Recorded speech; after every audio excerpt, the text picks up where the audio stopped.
10장, 이제부터는 말씀드리는 것은 사적이기는 하지만 대단히 절박한 문제입니다. 나는 그리스도의 온유하심과 확고한 영에 힘입어 말합니다. 내가 여러분과 함께 있을 때에는 움츠리고 연약하지만 여러분과 적당히 떨어져 편지를 쓸 때에는 모질고 요구가 지나치다는 말이 들리는군요. 바라건대 내가 여러분과 함께 있을 때에도 강경한 입장을 취하지 않게 해주십시오. 나를 가리켜 원칙 없는 기회주의자라고 말하는 자들에게 맞서는 일에 내가 단 1분이라도 주저할 것이라고 생각지 마십시오. 그들은 자신들이 한 말을 취소해야 할 것입니다. 세상은 원칙이 없습니다. 인정사정 없는 냉혹한 곳입니다. 세상은 정정당당하게 싸우지 않습니다. 그러나 우리는 그런 식으로 살거나 싸우지 않습니다. 이제까지도 그랬고 앞으로도 그럴 것입니다. 우리 이 일에 사용하는 도구는 마케팅이나 시세를 조작하는 데 쓰이는 것이 아닙니다. 우리의 도구는 타락한 문화 전체를 뒤엎는 데 쓰입니다. 우리는 하나님의 강력한 도구를 사용하여 뒤틀린 철학을 분쇄하고 하나님의 진리를 가로막기 위해 세워진 장벽들을 허물고 모든 흐트러진 생각과 감정과 충동을 그리스도께서 조성하신 삶의 구조에 맞게 변화시킵니다. 우리의 도구는 모든 방해의 원인을 제거하고 성숙에 이르는 순종의 삶을 세우는데 즉시 쓸 수 있도록 준비된 도구입니다.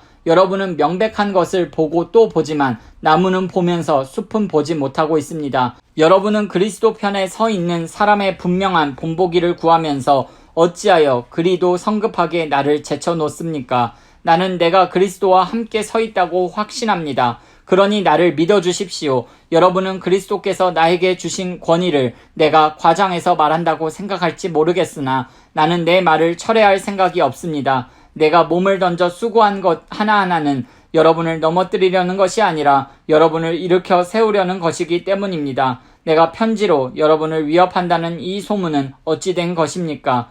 그의 편지는 강하고 설득력이 있지만 그 사람 자신은 나약하고 말도 잘 못한다. 그러한 소문은 면밀히 조사해보면 전혀 근거 없다는 것이 밝혀질 것입니다. 우리는 여러분을 떠나서 편지로 쓴 것을 여러분 곁에 있으면서도 그대로 행하는 사람입니다. 여러분을 떠나 있든 여러분과 함께 있든 편지로 쓰든 직접 말로 하든 간에 우리는 동일한 사람입니다. 우리는 우리보다 낫다고 자처하는 사람들 편에 우리를 끼워 넣으려는 것이 아닙니다. 우리는 그럴 생각이 없습니다. 그러나 비교하고 등급을 매기고 경쟁하는 자들은 사실상 핵심을 놓친 것입니다. 우리는 이 자리에서 터무니없는 주장을 하고 있는 것이 아닙니다. 우리는 하나님께서 우리에게 정해주신 한계에서 벗어나지 않았습니다. 그 한계가 여러분에게까지 미쳐 여러분도 그 안에 포함된다는 사실에는 의문의 여지가 없습니다. 우리는 다른 누군가의 영역을 침범하려는 것이 아닙니다. 우리가 이미 여러분과 함께 있지 않았습니까? 우리는 그리스도의 메시지를 가지고 여러분을 방문한 첫 번째 사람들이지 않습니까? 그런데도 여러분은 우리가 편지를 보내거나 직접 방문하는 것이 우리의 한계를 넘어선 것이 아닌가 의문을 품으니 어찌 된 일입니까?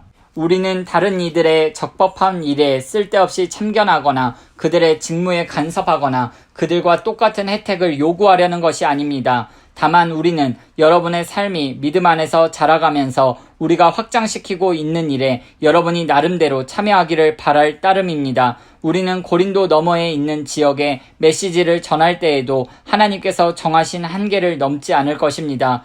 우리는 다른 이들이 이루어 놓은 일을 침범하여 그것을 우리 공로로 삼을 마음이 전혀 없습니다. 공로를 주장하려거든 하나님을 위해 주장하십시오. 여러분이 스스로를 내세우는 것은 하나님의 일에 아무 의미가 없습니다. 하나님께서 여러분을 내세워 주시는 것이 중요합니다.